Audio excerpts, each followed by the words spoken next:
Alright guys, I hope you're all doing well, and welcome to this sweaty showdown between the Chaos Dwarves and the Vampire Counts. It's going to be myself with Astrogoth facing off against Anticity and the Blood Dragon Lord. And this is certainly one I've been quite excited to play, because Vampire Counts are obviously considered to be a top contender in Domination mode prior to this patch, of course, and they did receive a couple nerfs. Cryptors took a minor hit to their HP, and I believe they lost magic damage on a couple of their units, but it's not super significant in this matchup. I still do think that Vampire Counts, just based on their playstyle and just, what they can still do, are going to be a top tier faction. So I was really curious if the Chaos Dwarves were going to be able to go fisticuffs. And my theory was that they would be pretty good against Vampire Counts, because normal Dwarves and their elite infantry have always been a bit of a problem for the Vampire Counts. But again, the Vampires can take advantage of the fact that the standard Dwarves lack mobility, whereas Chaos Dwarves kind of address that weakness a little bit by having Bull Centaurs and different things like that, and having single entity artillery like Magma Cannons certainly feels quite good. Now, as far as this army goes, it is going to be Infernal, Ironsworn in the front. These guys are amazing against Vampire Counts. The fact that they do fire damage is super strong. So if they're fighting Crypt Horrors, they're going to be doing extra damage, imbuing that punishing effect on their healing. Just really, really good. And of course, they have armor-piercing blasting charges, which they get the job done. We have a couple Goblin Labors. We had about 300 gold left over, so not much to say there. Now, a unit that I think is really a gem are the Infernal Guard Fireglaives. These guys are badass. You try and dive them with Black Knights, Ferox Reavers, Blood Knights, they're going to beat them in combat. They're anti-large halberds. From a distance, they can just shoot at flying monsters and characters and just bring tons of utility and are very strong. But you got to watch out for Winds of Death, Pit of Shades. I do feel in this matchup, Vampire Count players in the future will either use like Winds of Death or Pit of Shades, different things like that. Magma Cannon's great. If they want to come in with any sort of elite infantry unit, these things will punish those bad boys. Magma Cannons, I was actually talking about it with Anticity. I think they might have a little bit too much range. Their damage is obviously super high, but if I were to see them kind of changed, maybe it would be a range thing. But even still, Magma Cannons are really, really good against infantry. And in the tree line, we do have some more Goblin Labors. Astrogoth going to be coming in with the Hammer of Justice. And we do also have Gorda's Backstabber. And by Hammer of Justice, I do mean the Hellhammer. It's really good at just clearing out waves of infantry. Now for the Great Anticity, coming in with quite the villainous Vampire Counts. He does have the Terrorgeist and a Blood Dragon Lord, very powerful duelists. In a straight-up fight, Astrogoth probably would struggle against a Blood Dragon Lord. Granted, for some reason, he has the same amount of HP as a Dragon character, which is always a little bit perplexing. But yeah, he is absolutely jacked. And we do have zombies in the front, spears in the back. Anticity, knowing that Chaos Dwarves have really good anti-infantry artillery, and unlike other factions, you can't summon zombies on Chaos Dwarf artillery because they're basically these mobile trains, and it's not going to stop them from shooting if you slap them in guard mode. Corpse Cart, Unholy Lodestone to the back. It's going to be Ferox Reavers hiding in the tree. And the battle is on, ladies and gentlemen. Will the Chaos Dwarves fend off the dreaded Vampire Count legions? Magma Cannons still shooting down, getting a little bit of damage on Skeleton Spears, and no surprise there. Magma Cannons do lack armor piercing to an extent. They do an overtime effect on their bombardment, so it's pretty good against like light infantry, and even against late infantry that I found it's very, very strong. And again, I think Magma Cannons and Astrogoth are probably two of the stronger elements on the Chaos Dwarf roster. Another shot downtown, and the Skeleton Spearman is already going to be crumbling. Obviously, 2 direct hits with the leadership debuff is going to be quite nasty. And I do decide to split up my forces, so my game plan was to split up Infernal, Ironsworn, and Goblin Labors on Objective 3. And Objective 2, we do the same thing. So I have 1 elite gun and elite infantry on each point. Magma Cannon, a direct hit on the Ferox Reavers, and they get caught in the vortex too. Oh my god, that is so much damage. Yeah, those things are really, really insane. So the Ferox Reavers getting pounded pretty badly by that. Like a cannon wouldn't even do that much damage. It would have done maybe like 20% damage, but that is just insane, that overtime effect. So Infernal Guard in the back, they are now parked here, and they're going to be ripping some fat shots up into the Blood Dragon Lord, so the Blood Dragon Lord is going to be fleeing the scene, but he did get a really good breath attack on the Infernal Ironsworn here with the Noxious Gas, which is going to be lowering their melee attack a little bit, and yeah, does some good damage there. But they're very, very solid leadership. I find that Chaos Dwarf infantry aren't as resilient as Dwarvish infantry. They don't seem to hold as long. But of course, they do have some good offensive capabilities. We do also have Gorda's Backstabber. You're just hanging out, trying to help where you can, providing that 3 capture weight. Now, obviously, I was expecting monsters to jump on my Fireglaives or maybe some cavalry, so I summoned in the Bull Centaur Renders with the great weapons. These guys are super good. And Bull Centaurs with the shields are also a very, very strong pick. But overall, we're pulling ahead in value. But this is very normal against Vampire Counts. Typically, when you're playing Empire, Dwarves, whatever, you're always going to go up a couple thousand value. But then they start healing with Invocation of the Heck, which is healing up their 2 big monsters here, and that's how they kind of find their way back into the game. Up on the high ground, the Ferox Reavers and the entire pack going to be trying to flank. I did see it coming, so Goblin Labors going to be trying to get in front of them.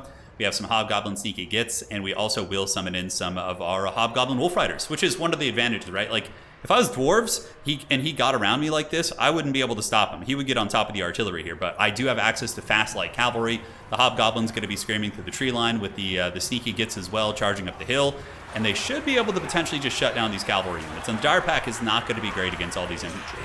Now in the middle of the map, the elite Chaos Dwarf infantry just holding like absolute champions. Goblin Laborers getting the malign authority, so their leadership is +8 because they are near an Infernal Ironsworn. So the Infernal Ironsworn, again, just going to hold all day. Basically going to take no damage there outside of some of the breath attacks and things that they had been taking over the course of the game. So Infernal Fireglaives just doing the work, shooting up, tearing down these monsters. Both the Gooses as well as the Blood Dragon Lord are just in huge danger, and Astrogoth just looking around, and it felt very much like Dwarves in this moment, where like my elite infantry are just really, really holding against the vampire count pressure well. But again, having these mobile anti-large cavalry, so useful. But really nice alpha strike by Anticity here, beautiful. He gets a breath attack, and the Devils of Schwarzhofen do land here, and they start tearing apart the Fireglaives. Now, the Fireglaives are anti-large, so they will be able to fight back reasonably well against these things, but that amount of pressure is going to be scary. But we do have some counterplay. The Bull Centaur Renders come in. They only have 60 speed, so they're pretty slow. I mean, even Empire Knights are way faster than them, so you can outmaneuver Bull Centaurs pretty well.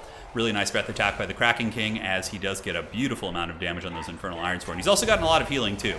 But it looks like the Bull Centaurs in tandem with the Goblin Wolf Riders here are going to be able to drag down the elite Vargulfs. And the Vargulfs, I did like them. I thought they did a lot of damage here, but yeah, they get caught. Astrogoth is also nearby, and he's going to be dropping the Hammer of Justice here in just a second. Here it comes down the line, the Hammer of Hashut. Is that how you would say it? I've been saying it wrong in all my streams, so my apologies. Going to be trying to get it better, but man, oh man, that Hammer of Justice did good. Although in retrospect, it was probably only like 300 or 400 value because it was all zombies. But hey, clearing out chaff does matter.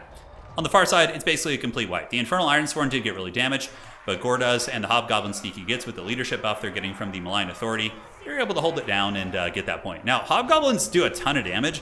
You'll notice their weapon strength is 34, which is quite the deal with anti-infantry, but their leadership is awful. It can go down super, super quickly if you don't have Chaos Dwarfs nearby, so it's something to take into account. On the side point, Anticity going to be hunkering down with Spears and Crypt Ghouls. Crypt Ghouls quite good against my little Hobgoblins. They'll trade pretty well, I suppose. And the Infernal Ironglaives are in combat with the Terrorgeist, and we do have our boy Astrogoth here. He's got his big old hammer, and he hits hard. Oh my god, he breathes fire too? Oh my god, I didn't notice that. But yeah, these are regenerating monsters, right?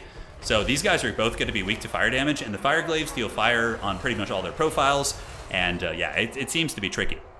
Good zombie summon right here. Infernal Fireglaives are tied down. We're getting some Fellbats moving in. Vampire counts do own Objective 2 in the middle, Objective 1 at the top. I'm trying to flip this to the best of my ability, but his Spears and Crypt Ghouls basically kind of keeping me honest here. I'm not quite able to get in there, but the middle fight's definitely going well for us. But Vampire counts, like I said, they can be behind by this amount of value and still win. I had a game when we first got Immortal Empires back in the day. I can't remember who it was against. It was another pretty strong tournament player, and I was up 9 or 10,000 value against Vampire counts, and I still lost the game with Dwarfs. So weird games like that totally can happen. Magma Cannon going to be shooting cross map, trying to tear these guys down, and now seeing quite a few units that are weak to fire, as well as like more infantry being summoned out from Anticity. I saw Crypt Ghouls coming in. I do bring out the Kadai Fireborn. I like to have one in reserve. I feel as if your opponent goes Graveguard spam and goes very wide in tandem with the Magma Cannons. These things are going to be super good at dragging down any sort of elite infantry. Nice breath attack right there. It does a little bit of damage against our boy Astrogoth, but Astrogoth a beast here because the Goose is anti-large, right? So Astrogoth being infantry sized, he should be large. I think that would be a little bit of a better change, but he's tough to bring down. Just keeping some units here. Didn't want to get this stolen by Crypt Ghouls, so I have Hobgoblins and Infernal Ironsworn chilling out on that side. And now we do to get the Kadai Fireborn moving in, but there is going to be a Helm of Discord coming in for the Blood Dragon Lord, and the Dire Pack in the back is also going to be nice. Several of the lingering Kadai Fireborn models are probably going to be dragged down by these anti-large doggos, so you can see a little tooltip here in case you guys are new to the game. The Dire Pack does have anti-large, and they're very, very good against lightly armored large targets. But you can see the Blood Dragon Lord here kind of getting pounded a little bit. We have the hand grenades coming in, the Infernal Ironsworn throwing their grenades, which are armor-piercing. They're also very good against single entities. So if you're able to get the armor-piercing blasting charge grenades on like the Blood Dragon Lord, any sort of character like that, you're going to be in good shape. And the Magma Cannon was just obstructed, so it kept moving up. So a little bit of a misplay on my part. High ground's owned by my opponent here, but now we summoned in the dreaded Great Taurus, another great answer against vampire monsters. The Great Taurus itself, being the big Chungus cow with fire damage, is pretty self-explanatory why it's good against undead, and fire damage is really good. And now Anticity going to be cycle charging Astrogoth, trying to wear him down, but the Great Taurus going to be landing here and getting a little bit of work into the Blood Dragon Lord. Yeah, you can see he's getting the business a little bit. On the backside, Gorda's Backstabber going to be coming in and living true to his name. And also the Hammer of Justice. So we're going to be dropping this, trying to finish off the Dire Pack. And the Hammer drops, and the Dire Pack takes a ton of damage. They were so bunched up there. And the Blood Dragon Vampire Lord is forced back, while the Dread Cow continues to hunt these characters. And yeah, really, really nice having, big fire damage SEMs here. But I mean, there's other factions that have that. Khorne has the same thing. Khorne has, Bloodthirsters and things like that, which are fire anti-large. But Doesn't mean they're always good against vampires. Vampire counts usually, I think, crush Khorne pretty badly. But yeah, it's still helpful. So the fight continues. Blood Dragon Lord going to be pulling back. He's in critical binding, and he does get back up in the sky. So most likely going to be going for an unsummon here to try and avoid the Lord dying penalty. And down to the ground, we do see Astrogoth as well as the Great Taurus, holding it down very effectively with Gordas against the Terrorgeist. Lots of damage coming in, but the Goose actually seems to have done some good work. 1600 this game, so certainly not bad. Cryptor's on their way in, and the Infernal Ironsworn and the Magma Cannon now going to be supported by a Chaos Dwarf Blunderbuss. So I don't start with them in the main army. I think the Fireglaives are better because they can fight and they're more resilient, whereas the Blunderbusses can fight, but I was expecting large threats like Cavalry. I feel like bringing out a Blunderbuss in the late game is going to be a little bit stronger. And the Magma Cannon with the Steel Chair gets a direct hit on the Blood Dragon Vampire Lord, which is going to be crumbling his leadership, and Undead, of course, do crumble a little bit more damage now. So he's going to be going down. The Magma Cannon of the Gods, proving to be a huge MVP, of course, in this game. Granted, it was, I would say, put more on the back of the Fireglaives. They seem to be the real big breadwinners. Gordo's here, still working, and it looks like we do get the Goose down. So Vampire count at this point, he actually brought the value back pretty well. Anticity was down by a ton, but now it's 13 to 9.9, which with his healing taken into account, I'm probably only up by like maybe 1,500 to 2,000 value, so it's not as crazy. And here we have Gordas as well as El Gordo and Astrogoth trying to move to the middle point. Anticity still does have the caps up on the high ground. He's got the Crypt Ghouls as well as Skeleton Spearmen, and I'm just sending wave after wave of Goblin Laborers up there whenever they're off cooldown. And they're starting to make a little bit of progress, but overall it's taking its sweet time. So Vampire count's going to be trying to get that 2 cap and maybe win on 2 points, but it's going to be a long time. We still have this Flame Cannon, and be careful when you guys use Flame Cannons or Magma Cannons. They do a ton of friendly fire damage, and here we see the Fireglaives, so badass. These shotguns just absolutely blasting those Crypt Ghouls. Really short range. It's basically the exact same thing that would happen if you were playing Grand Cathay or playing Vampire Coast with any of those like Blunderbuss type units that they have. Iron Hail Gunners, whatever. They pretty much do comparable damage, but they're way tankier and much better fighters. They're kind of like Thunderers, right? Or Quarrelers, whatever. Like Dwarf Warriors hybrid with guns. You guys get the idea. So the fighting continues in the middle. Vampire count's going to be swarming up, and now what we're doing is we're pulling assets from the other side, just going to be leaving some Hobgoblin sneaky gets. We have the Infernal Fireglaives who are going to be getting their sights set downtown on some of the Cryptors, and of course whatever they have in range really. And now we pull in the finisher units. This is going to be the Bull Centaur Renders. These are, I believe, the shielded variant, which I kind of like more than the dual wielding variant. Yeah, they don't have the bonus versus infantry, but they're better against cavalry, and with the shields, they have a whopping 48 melee defense, which is crazy. Hammer of Justice going down, and that's going to be huge right there. Big damage as all the zombies just get melted by the power of Hashut. So Magma Cannon still doing great work. Looking at the value on this bad boy, it's paid for itself. It costs, I think, just over 1,200. Been able to nail infantry, and obviously the Vampire counts do have lightly armored monsters and monsters infantry with light armor. A lot of good targets for the Magma Cannon here in this matchup. As we do start to take over here, we see the Blunderbusses ripping some shots into the Cryptors as they approach and are able to get those guys to crumble. Up on the high ground, we don't quite get it, but it looks like the Haggard Hobgoblins finally make their way in. And Hobgoblins are excellent shaft clearing units. Great combat stats actually for their price. 30 melee attack and 34 weapon strength with the bonus force infantry. You can see they get through skeletons pretty fast. And that's basically going to be GG. Vampire counts are behind. The only way they could possibly come back is to hold the objectives. And we get the Blunderbusses up. We get the Flame Cannon just melting these undead. And I have to say, it definitely feels good to find another faction that's good against the Vampire counts. And both Anticity and I talked about it after the game. We both feel that this matchup probably will be quite good for Chaos Dwarfs. But again, it's very early on. This is the first game we had played with it. But that was just our initial impression.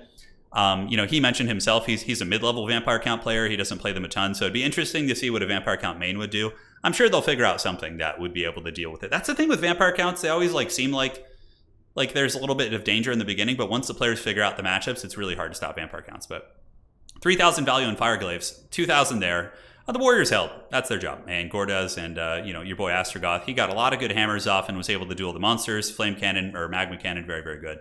Honestly, yeah, I think this is a good matchup for Chaos Dwarfs. Depends on the map. Maybe on a bigger map, Vampire Count Mobility could play the other two objectives a little bit better. Like Blood Knights can trade well into your big monsters, so you got to be careful. But that's why if they open with Blood Knights and you come in with an infantry-heavy army with Fireglaives, Blood Knights are basically dead weight. They're like a paperweight. So yeah, a lot of fun stuff. Chaos Dwarfs are so strange. It's like there's some matchups which they really struggle in my anecdotal testing. I found that lower tier factions, like the Empire, who's kind of a mid-lower tier faction, can really give the Chaos Dwarfs the business, but then Chaos Dwarfs come in and are able to do very well against more elite factions. In our testing, we found Chaos Dwarfs to be very good against Undead.